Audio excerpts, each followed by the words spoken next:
It's all about that cush, not that cushion. I'm gonna see if I can only say cushion 6,000 times as opposed to 10,000 times like I did last time.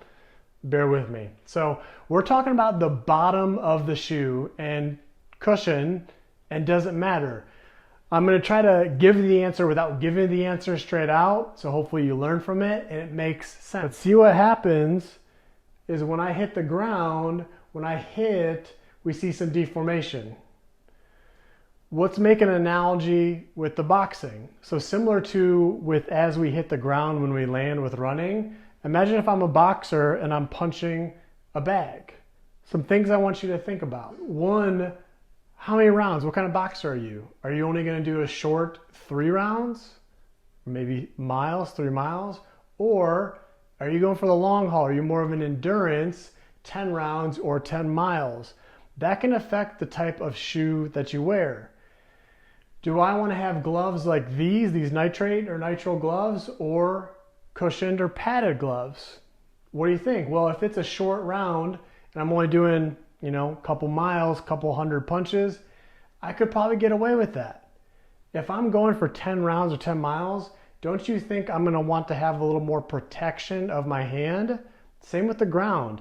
If I'm punching a bag, and let's say that bag is cement, pavement, you better believe I want some padding or cush on my hand. If I'm going to be hitting that thousands of times, I want the glove to take some of that force for me.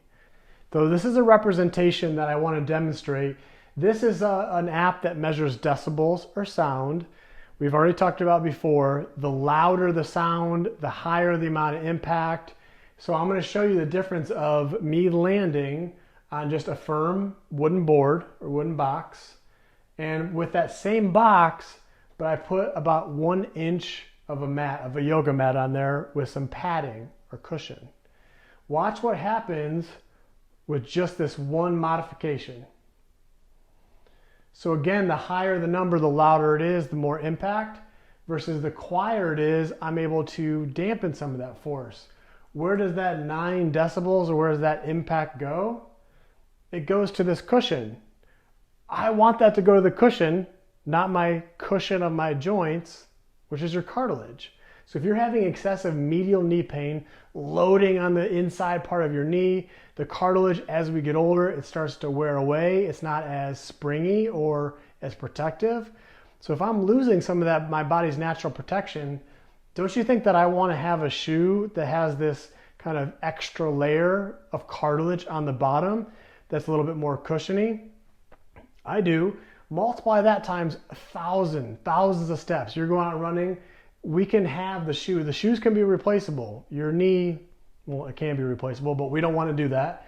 It's easier to replace a pair of shoes than it is to replace your total knee or your joint. So here's what you're going to do. When you're taking the shoes, there's a couple tricks I want to give you guys. One is you're going to take the shoe and you're going to put your entire body weight through it.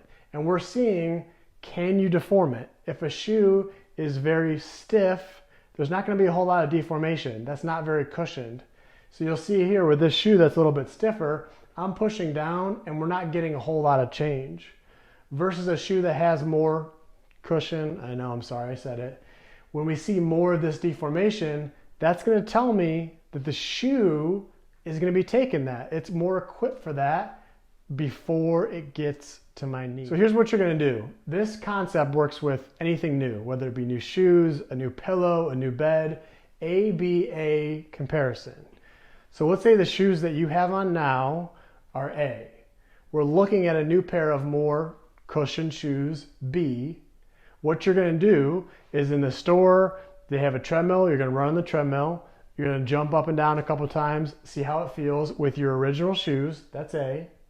You're going to put B on the shoes that you're comparing to, do the same exact thing, and then don't stop there. It's so hard to see differences. Go back to A, your older shoes, and C, do the same thing. How does it feel? You'll be able to pick up on those differences a lot better if you do it this way. Another option is to have one shoe on of each. Have your old shoe and the new shoe that you're comparing to, or 2 new shoes and you're not sure between 2. Jump, land, feel it out. How does it feel? Does it feel like you can land better? Does it feel softer? Does it feel better on the joint? You guys have some recommendations of shoes that have been cushioned that work for you? Go ahead and drop them down below.